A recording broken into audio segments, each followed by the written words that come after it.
I wanted to deal with because it's something that we were talking about. Hey, man, I need something to drink when I think about it. Pop, you need something to drink? Mm-mm. Well, I take a bottle of water. We're gonna do bottle of water, man. Oh, I'm so sorry. You know what I'm saying? That's for suckers. A few moments later.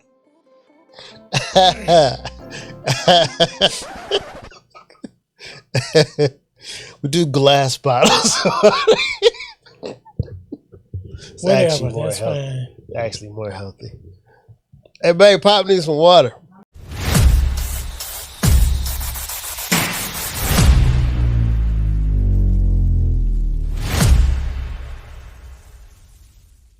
All right. Welcome back to the podcast. I am Mr. Mo. And I am Pops. Well, you are Johnny on the spot today. Yeah. You are like you got your car and driving ready to go. Glad to have you here, Pop, for another episode. I guess amongst the living. Yes, Lord. What they say? Let it be better to be seen than viewed. What you say? Yeah. But let me start it off like this before we dive into our topic.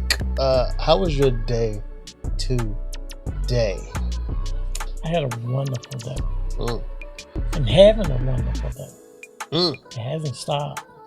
That's good. Then. So I'm having a good day. I feel good. I feel my help been coming on all day. Yeah. Good day.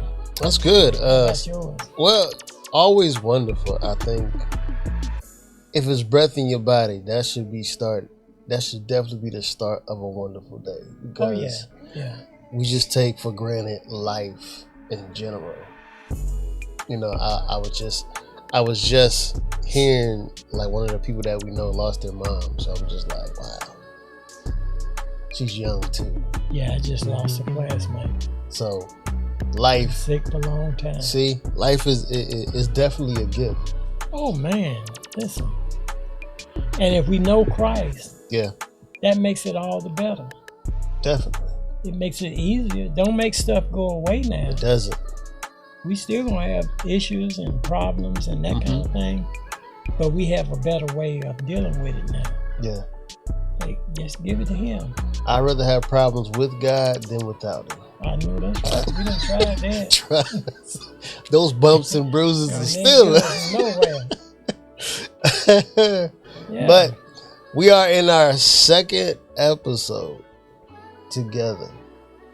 Well, this will be the third. This will be the third one. So how are you feeling thus far? Listen, I listen back. I normally don't listen to myself. Which is why? Though? Why I just don't.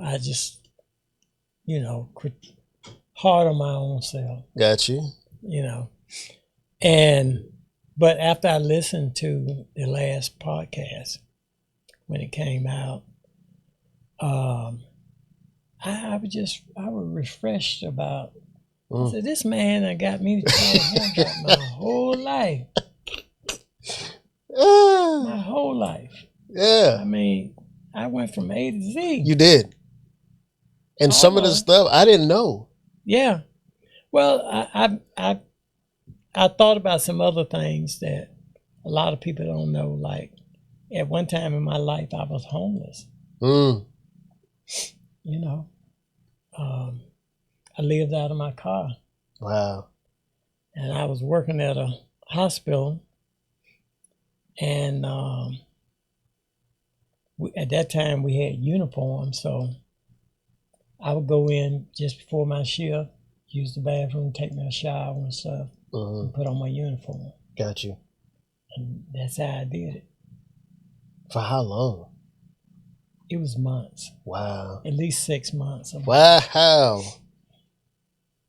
Yeah. At least 6 months. Wow.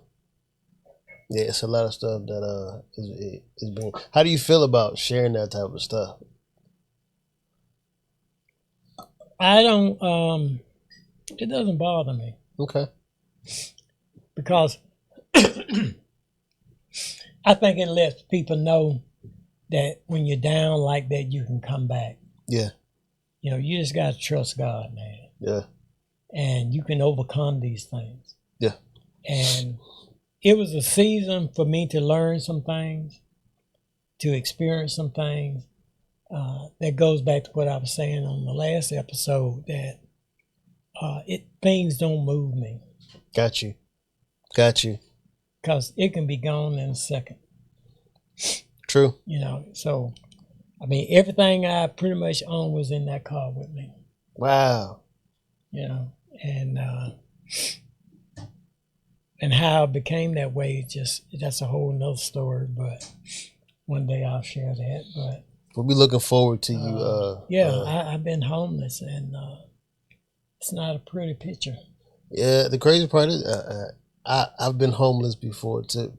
Really? That's the crazy part. That's why I'm just I didn't know. Yeah, like homeless, but I didn't stay in the car.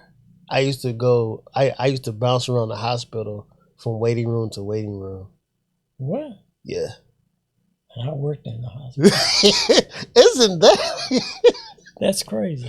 All right, we're gonna put a pin in that one because I think that actually gives us and leads us into our topic, and we talked about it in the beginning of the last podcast, which is men suffering in silence.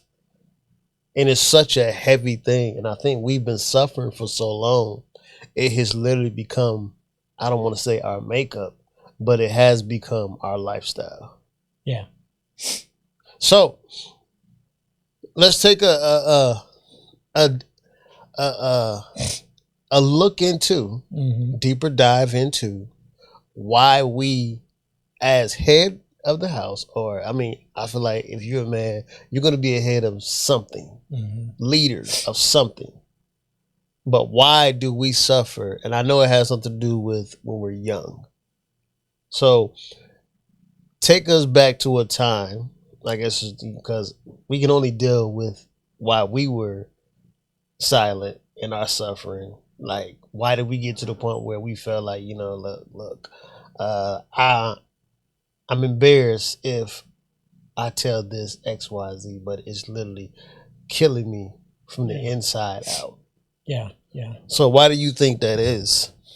Well, I think it is because in a lot of, not just back in the day, but even sometimes now, because parents or the single parents don't know how to express themselves, they teach that to us. Got you. And back when I was growing up, the thing was, you just don't, you know, you don't know nothing about nothing. Got you. You know, you say your back hurt, you ain't got no back. You got a gristle.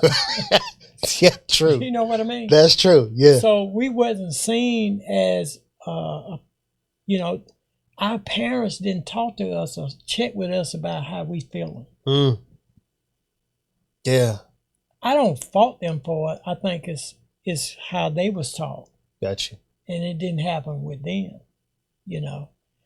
And we also have the fear of being ridiculed for what we say. Got you. I think I said it in the last part, in the last episode, that, you know, you share something with some, oh, you don't know that? Yeah.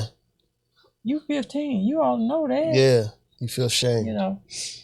And that's why I'm big on men understanding their bodies. Everything about your body, how your body operates. I remember when I first met you, that's how you was. You like, listen. Yeah.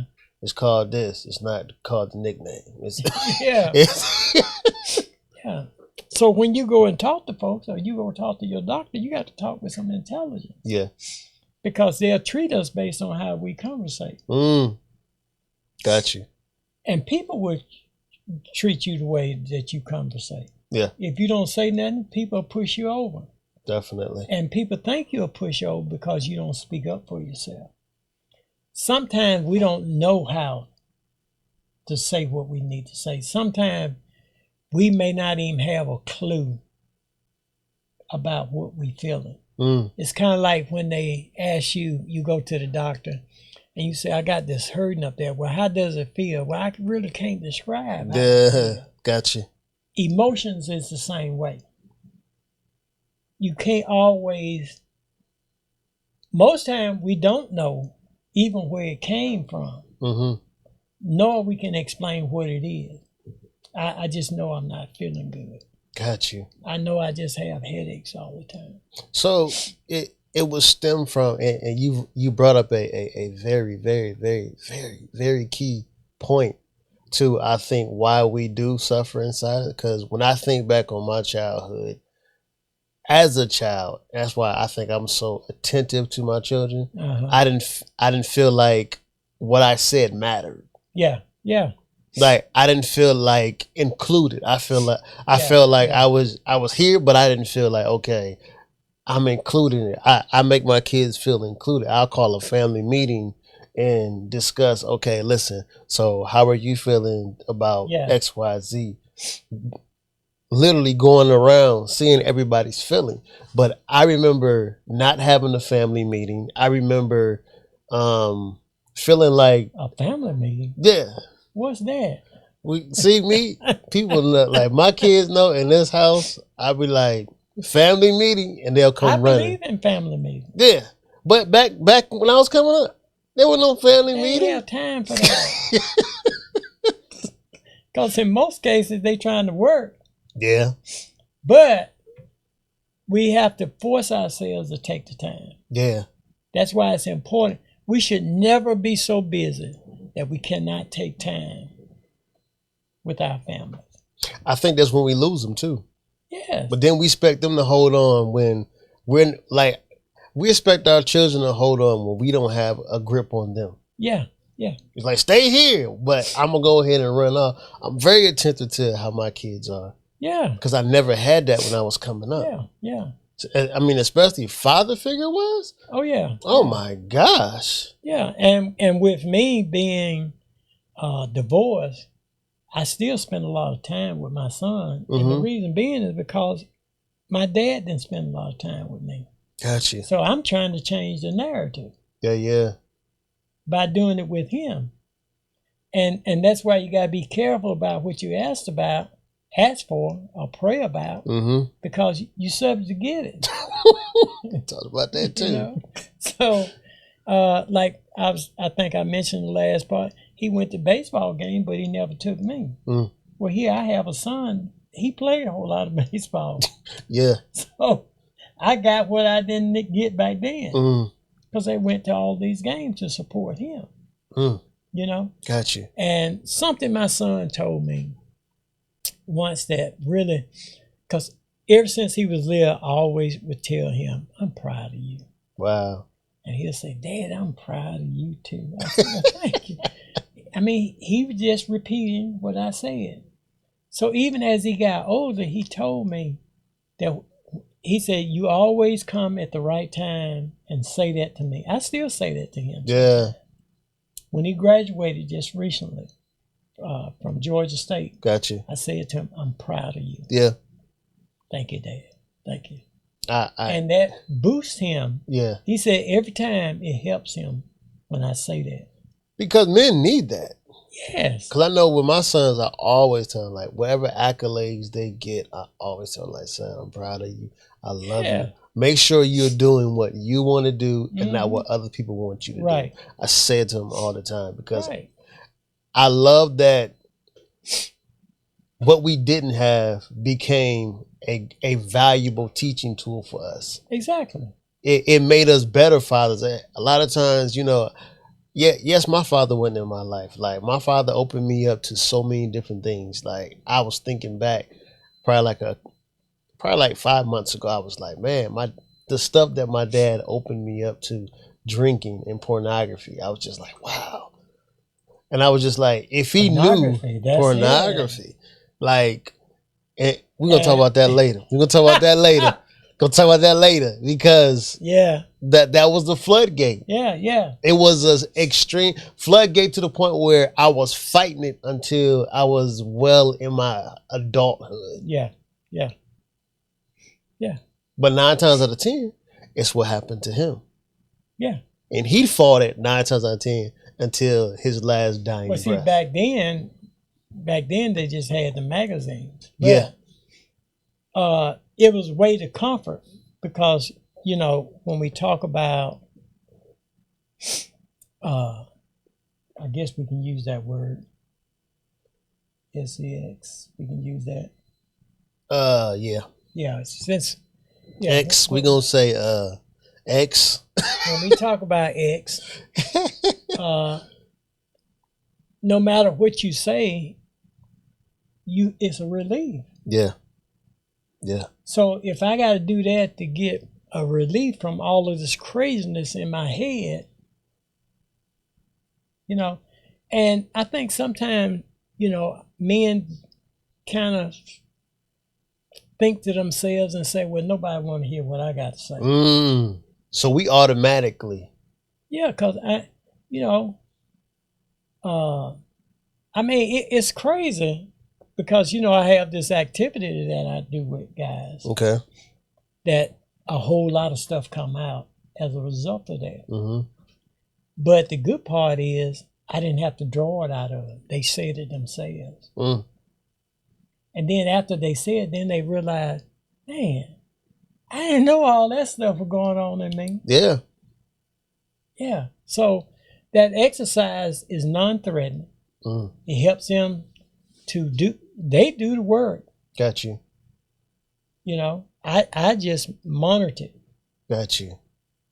And so they can come up with all of this stuff, and it's just amazing the stuff that they realize. And I think when men, when they're young and they are beat down, like let's say that they out of school or they dropped out or whatever, you need to get a job. You need to get a job. You need to get a job. Then when you get a job, then everybody got a problem with that. Oh, now you think you better than everybody. You can never please them. You can never please them. Yeah.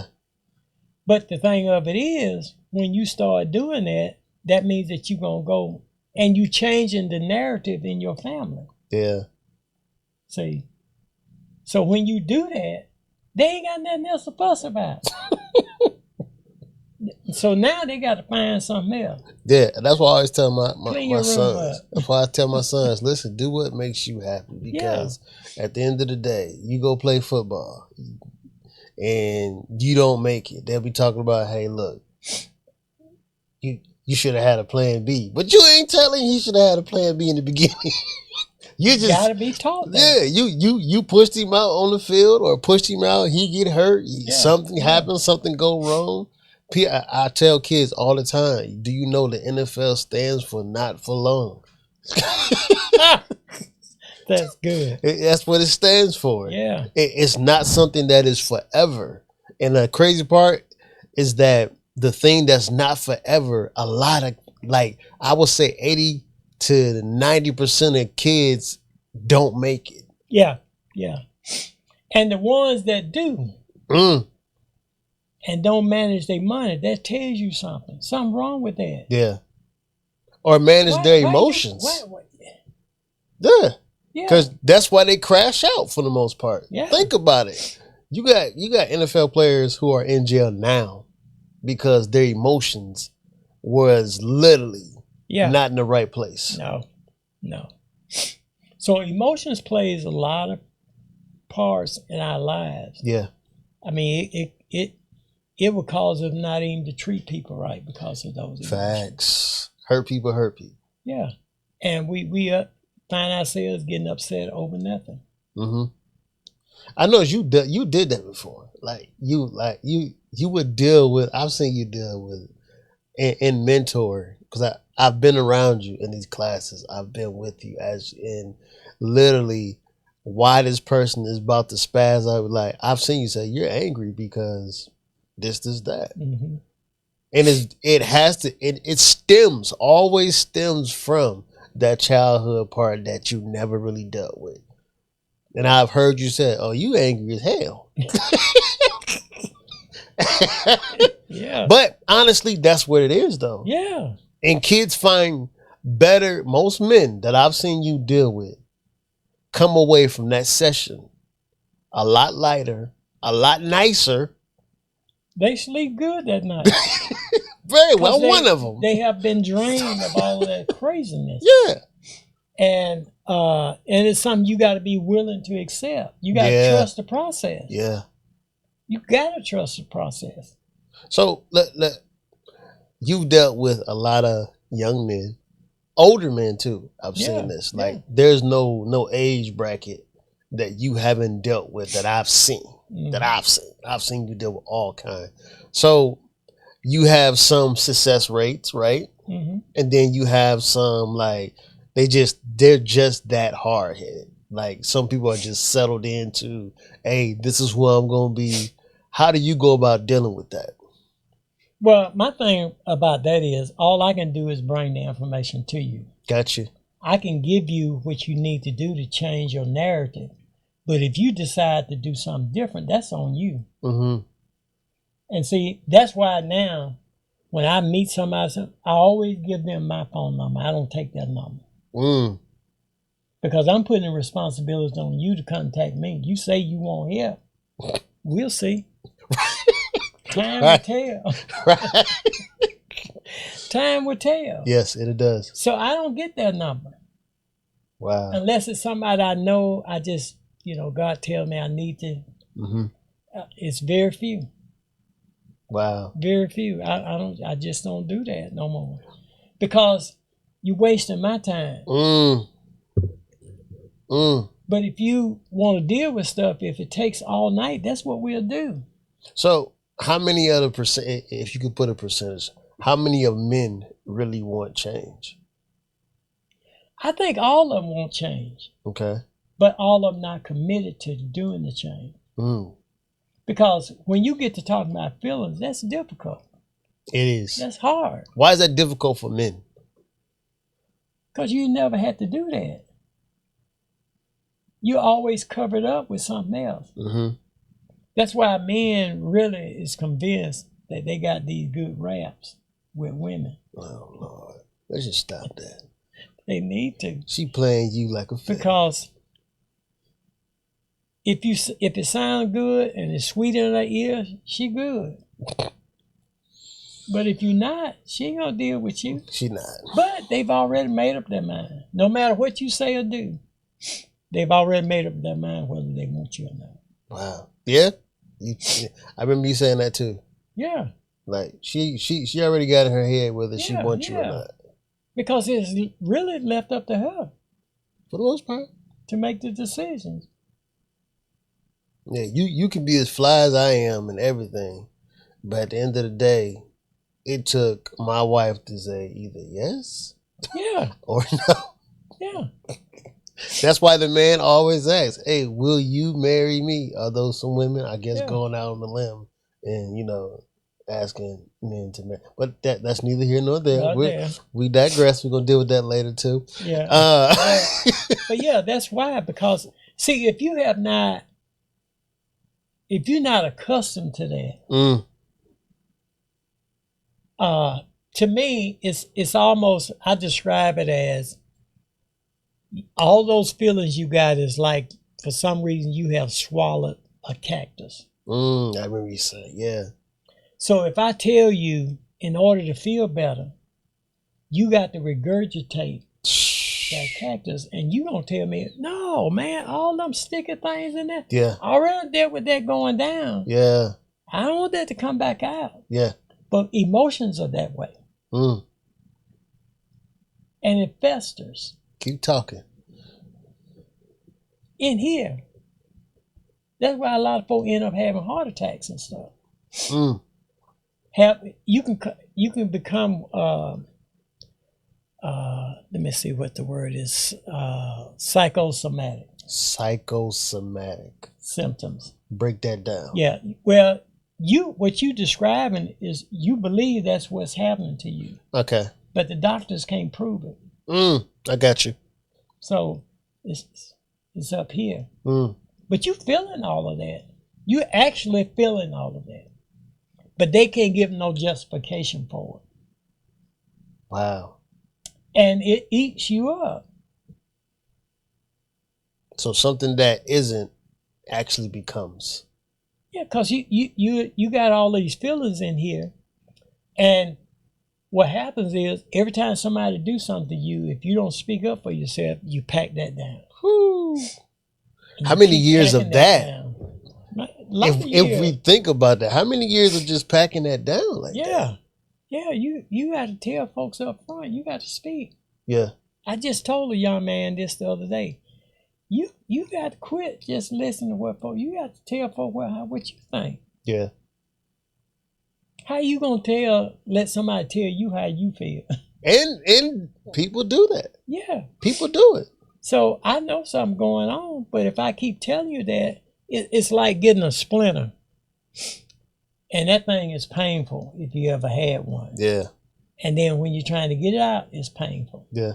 But once you get out, the hurt gets better. Mm-hmm. Feelings are that way. And then it has to go through a process. Yeah. Even when getting that, even just getting that splinter out, I always say the most horrible splinter for me is one of those steel ones. The wood,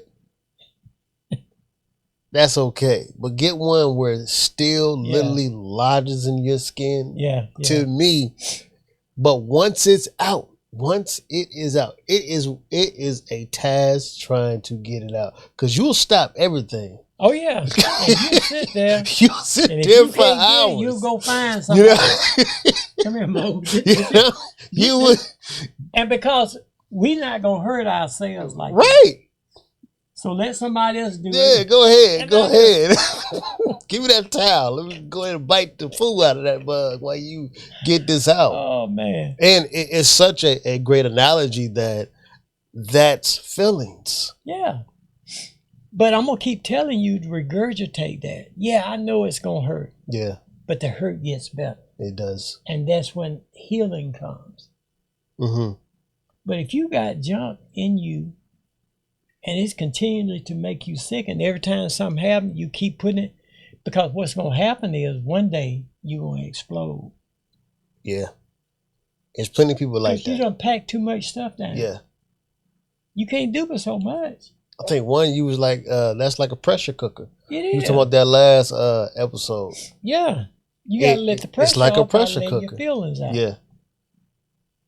So I think that's why we as men, we suffer in silence because we haven't dealt with the silence from when we were a child. Yeah.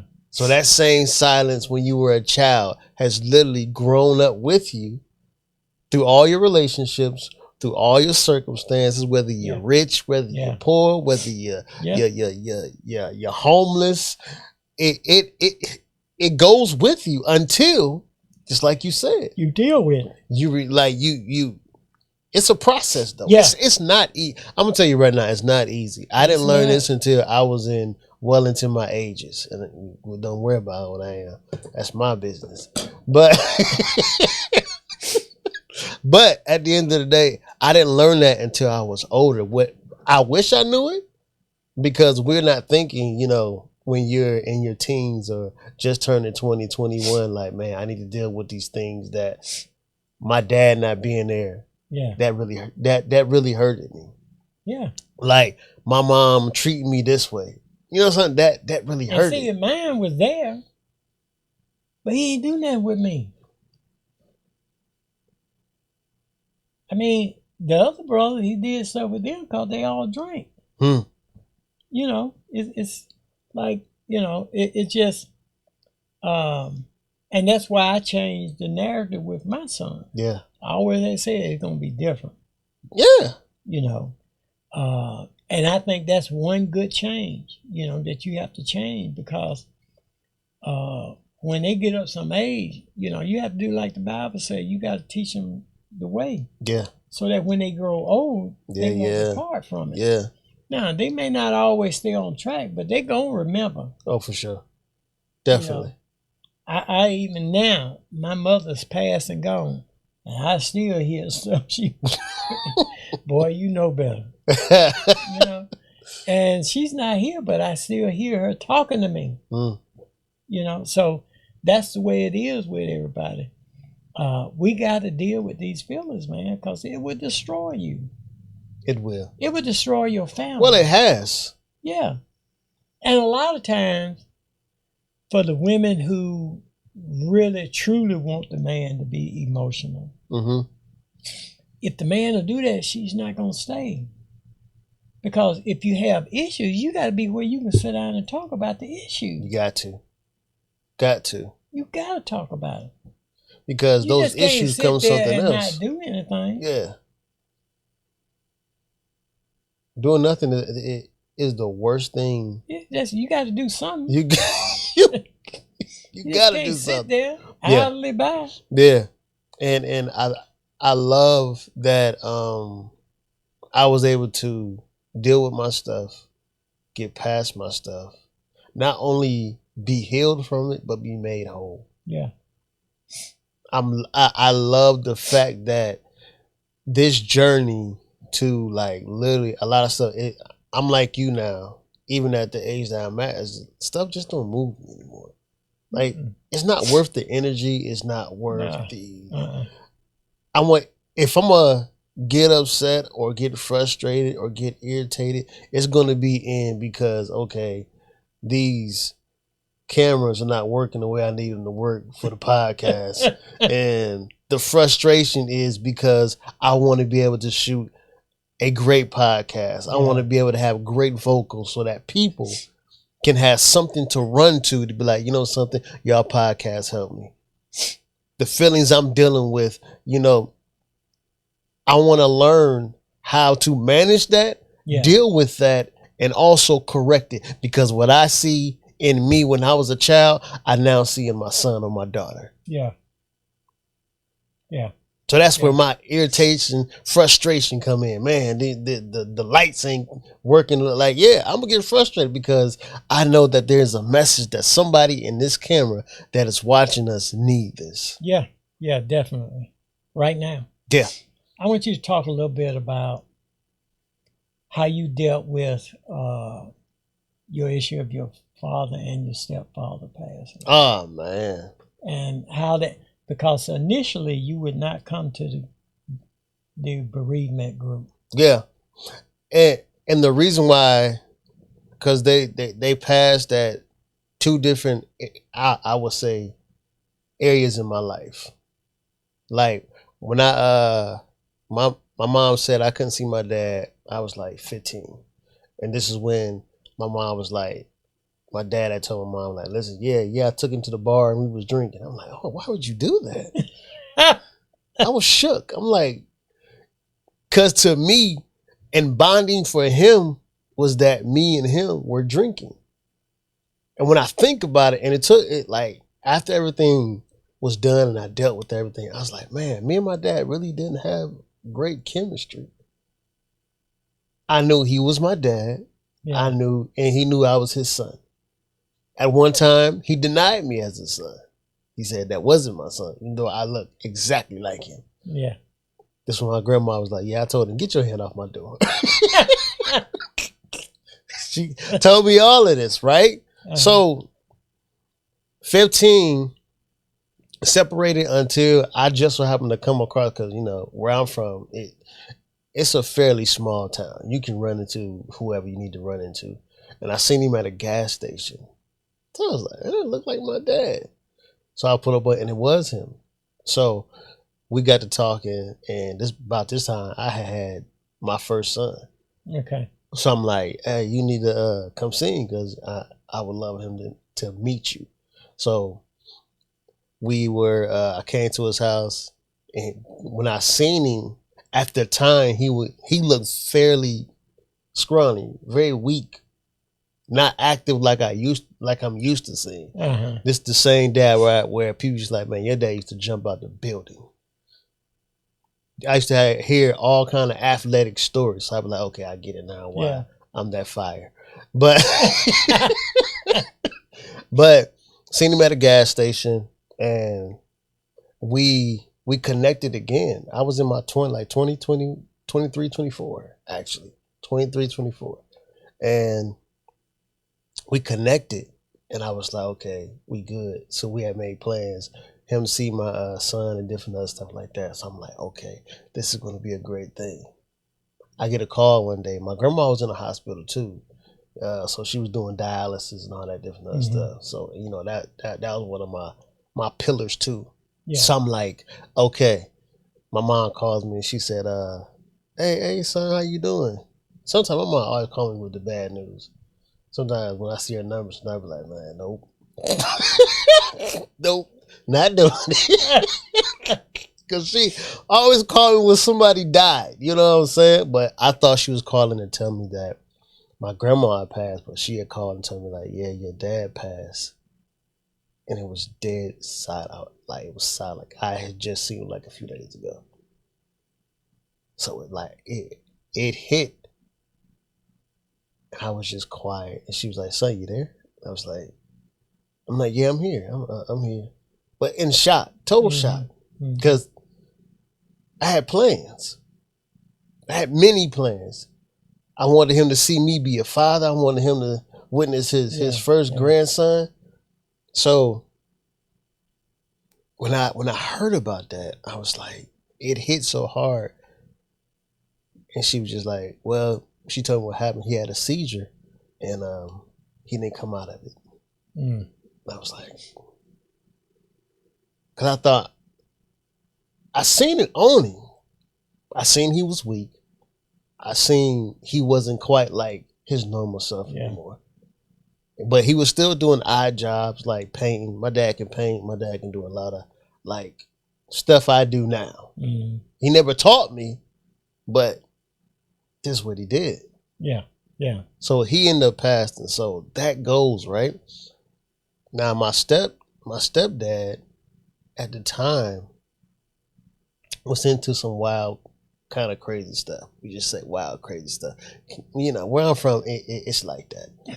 You can get caught up and swept up in some stuff. You don't even know. It's like a whirlwind. Like, man, I'm here. Well, that's most of where you go. It's kind of like, wow, I'm here now. What you go to. So I remember I'm chilling and my mom is in a lot of stuff. Gee whiz, now I'm going back now. The cactus is coming up now. Mom, you need help.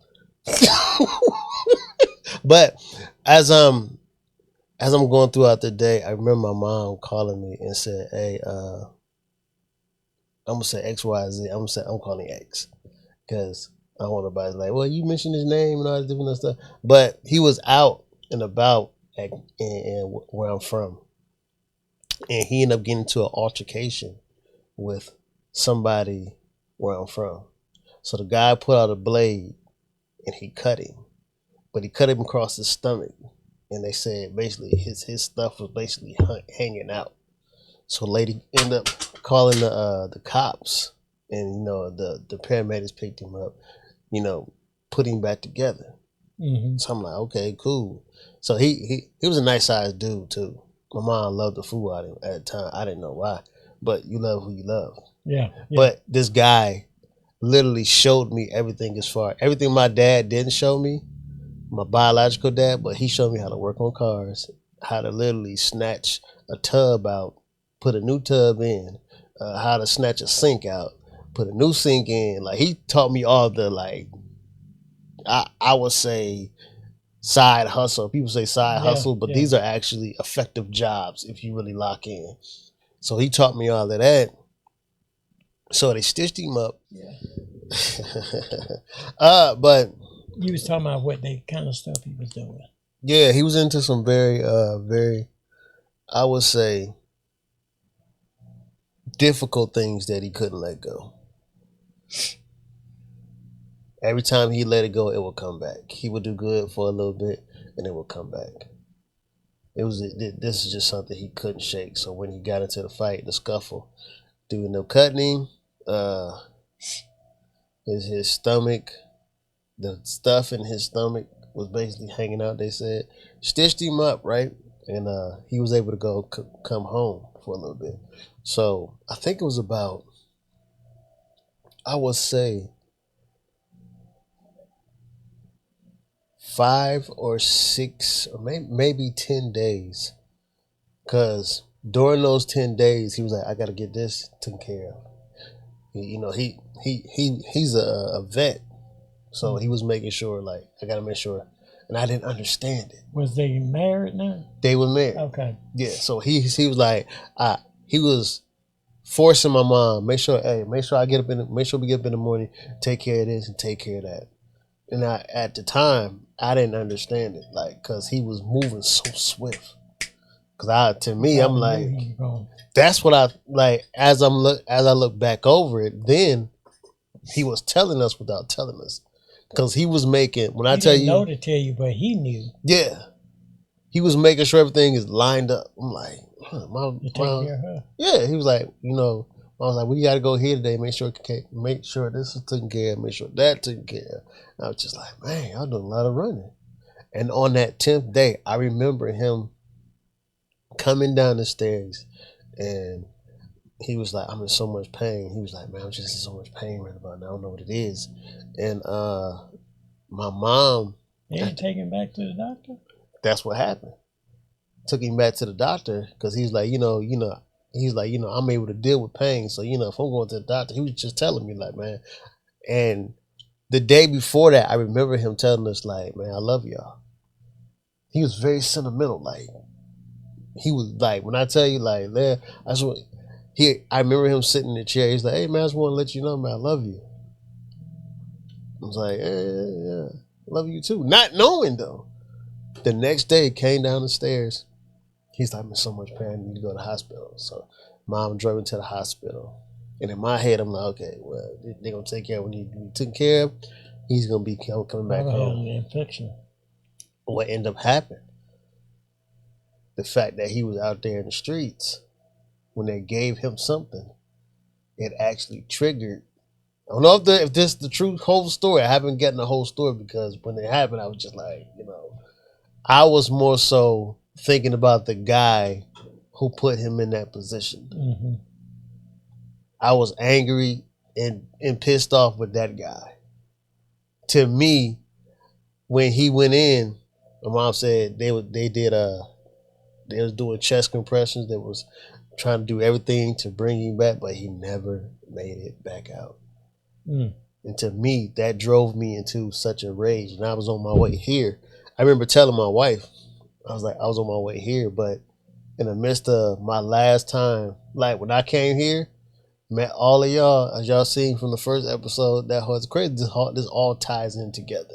This whole thing ties in together. Like, I was going back, but when I went back for blood. Like, I wanted, and I had people come through like, hey man, I know where you at. So if we need to do whatever's necessary, let me know. Mm.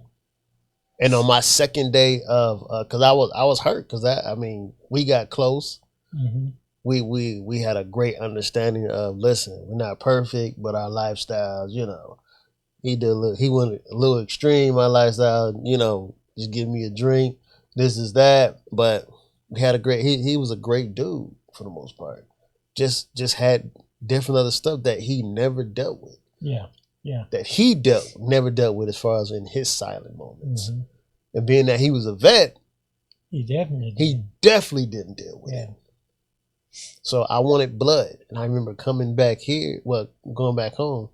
And I remember my mom, she was just like, I don't know why I'm telling you this, but she was just like, I forgive the guy who took his life. And in my head, I'm like, that makes no sense. The age. The heck? Yeah. So I'm like, huh? But she made it a point to tell me that I forgive him. Huh? That's the saying. That fits the saying, God works in a mysterious way. Talk about it. Because I wanted blood. She probably knew that too, though. I wanted blood for blood. As if he was my biological father. Like, I wanted blood. Gangster too. Well. That's a whole nother podcast too. I'm so glad I'm your friend. I will want blood. But I wanted revenge, and when she told me that, she was like, I forgive him. But and the crazy part is, she didn't say, I want you to forgive him. But I heard it as if if I'm able to forgive him, I'm his wife, you have to. And I had already been at World Changes, so it's kind of like I was already being tugged on. My heart was already being, piano heart already being played. So I was just I never pursued it. And I came back here and ran into you.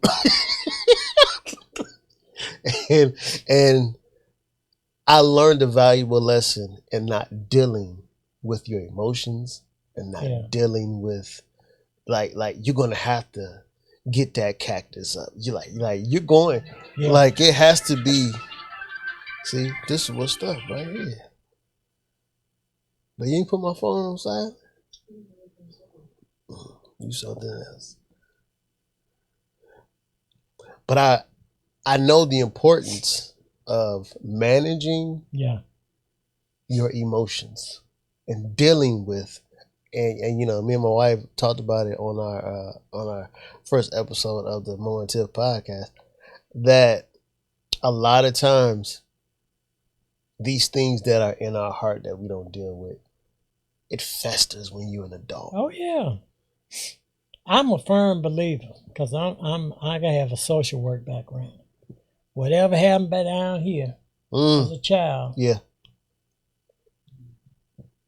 dealing with that stuff right now if you didn't deal with it back then. Yeah. That's the monkey on your back. Yeah. I mean, and you can't figure out what it is. Mm-hmm. I just think, you came at the right time. Yeah. Your life was really being orchestrated, man. I'm telling you. And when I look back on it, the tail end to get here to my beginning. Yeah. Crazy. Yeah. Yeah. And then to be in this position of, look, it doesn't matter what you say, what you do.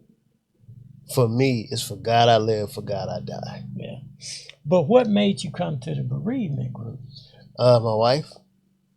Again. Because I know she had talked to me. Here's the funny thing. She set me up as if we were going for her because she was dealing with some stuff at the time.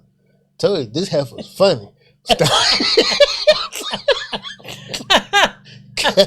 God used her in a mighty way because she was dealing with breathing over this. She was dealing with death in this way.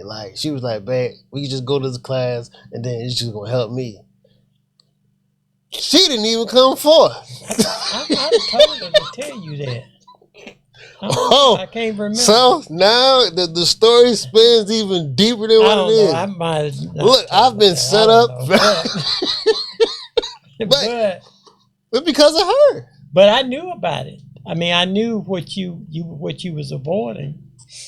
And we had a great number of people involved at the time. We did. And we did.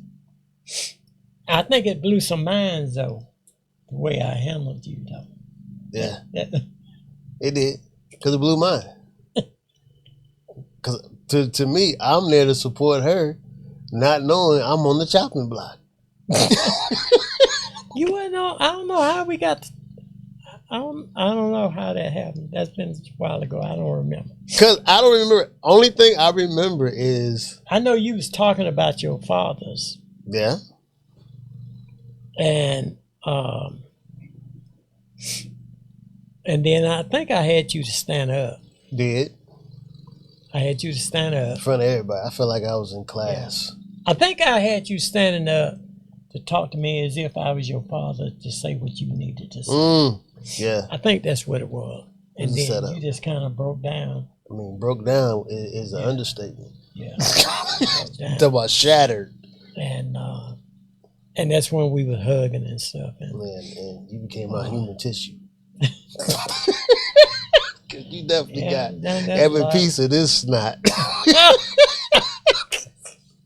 But it at that time it don't matter. Yeah. The best thing we get into it. Cause I remember you saying be washed. Cause you was like, yeah, go ahead, keep crying. I know you think it won't stop, but trust. Let it go. Oh, you'll stop crying. You're not gonna but it made sense though. Yeah. I felt a lot like my life literally, I would say, skyrocket from there. And when you was talking just now, I heard that the reason you wanted to kill the other person is because you had finally got somebody who talked to you. Yeah. Who seen me. Yeah. Who told you he loved you. Yeah. Yeah. And those was his last words to me. Yeah. So somebody took that away from you. Mm-hmm. You had finally got somebody who was going to see you, talk to you. Yeah. Understand what you were doing. Yeah. As well as you understand what they were doing. Yeah. They took that away. Snatched. Yeah. I wanted straight blood. And it took God to use my mom to literally say, listen, because at first I didn't understand and forgive. And she probably don't even know. Like she said, I don't know why I'm telling you this. I think that's what you said she said. Yeah. So we know why. Yeah. To get me to this point. Yeah. Point of, listen. Because I think that's why reflection is good. When something happens and you get suffers. I've always, every job that I have ever left, I always reflect back why I left that job. Mm-hmm. But I always promised myself I would never leave a job angry. Got you. I never left a job angry. And like I told them, when I leave, it's going to be because I'm ready to leave. not because of anything God else. Want me to leave. Got you. Yeah, yeah. I never left a job like that. I've never been fired from a job. So, and I always have had a job pretty much ever since I was in high school. Wow. So you've been working for a very long time. Very long time.